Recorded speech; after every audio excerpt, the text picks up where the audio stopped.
You alluded to tempo and at times wanting to see tempo. Okay, you're a tempo guy. I take it. Let me size it up like this. Okay. Okay. I'm guessing that if Miami continues to progress, advance, starts to win championships, win big games, regardless of how that happens or how that looks, you're going to be fine with that. However, I'm coming up with 3 reasons why you may believe or want, desire a different style than Mario Cristobal is most likely going to deliver. Mm-hmm. One is that for a lot of people, most college football fans, I believe it's just flat out more entertaining. They just want to be entertained. So speed and space, it's just fast and fun, and people want offense and they want scoring.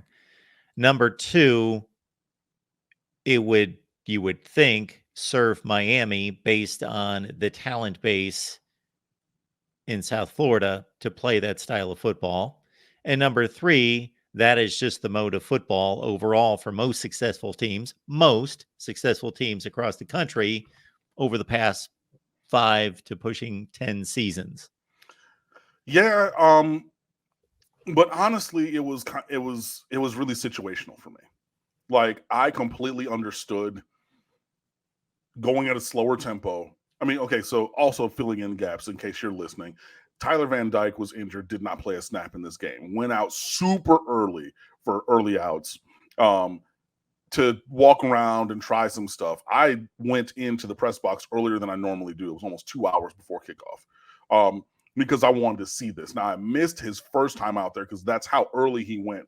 It was basically like cane walk, like where they get off the bus and they walk through, the band and the fans and everything.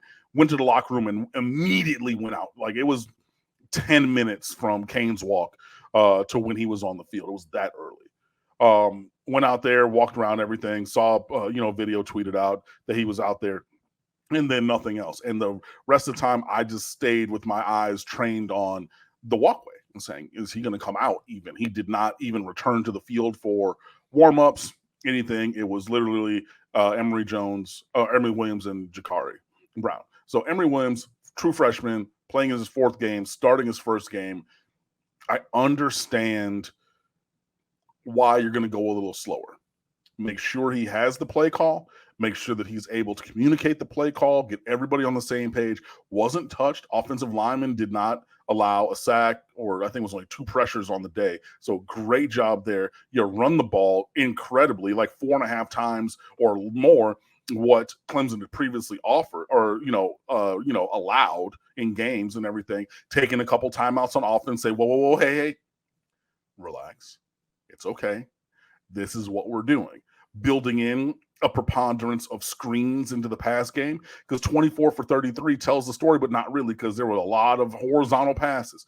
I understand, but it took a while for the speed to slow down, right? And say, okay, I can sit here and I can make that square and I can sit here and throw that over the top. There was a miscommunication on the interception. Should have been a post ball, but then he goes post corner or corner post corner, triple move or whatever, the receiver. But it's a mistake. It's a miscommunication. You're going to have those. And especially with the way that Miami ended up running the ball and everything. Again, I understand going a little bit slower. And in terms of plays per game, that's comparable with what we saw against Bethune. It was more than Temple, and it was slightly down from 76 to 71 from the Georgia Tech game the North Carolina game, and down from 83, the most plays we've run a couple weeks ago. So we're in a good tempo spot overall, especially with the yards per play that we're getting on offense. My issue personally was that final drive of regulation where you got like Emory Jones, that previous drives had been cooking. You're calling some stuff vertically or even in the intermediate game, and he's in rhythm, on time, bang, we're getting that, we're doing this. And yet multiple timeouts also. So I'm like, hey, man, we can try to get a little exotic, get this ball down the field, still got 2 timeouts, so the entire field is open for us to get down there. And maybe, I'm not playing for it, but if we have a long field goal attempt by a kicker who's made his last 9 in a row and has a leg where he can hit from 55, maybe you go for that and walk out of here right now because Clemson's not stopping you. You know what I mean? So there, I wanted a little more aggression and not as much conservatism. But Cristobal is who he is. And then taking the viewpoint of we're going to get into a late round fight. And it's like, which movie was that? Creed 2, where he went to Mexico and they did the fight with the 1 foot in the ring, in the little hula hoop, and that's all you could do. Wasn't no jabbing from the outside, not on the inside. Take that pain. We're gonna be in here nice and tight. And who can handle that mentally and physically can win. And Mario said, that's us. And I get it. But yeah, that last drive specifically, that's where I really wish we could have had a little bit more tempo. But otherwise, especially given being down to multiple players, Henry Parrish didn't play in this game. Mark Fletcher's still in a walking cast. He's out. You know what I mean? So 2 running backs.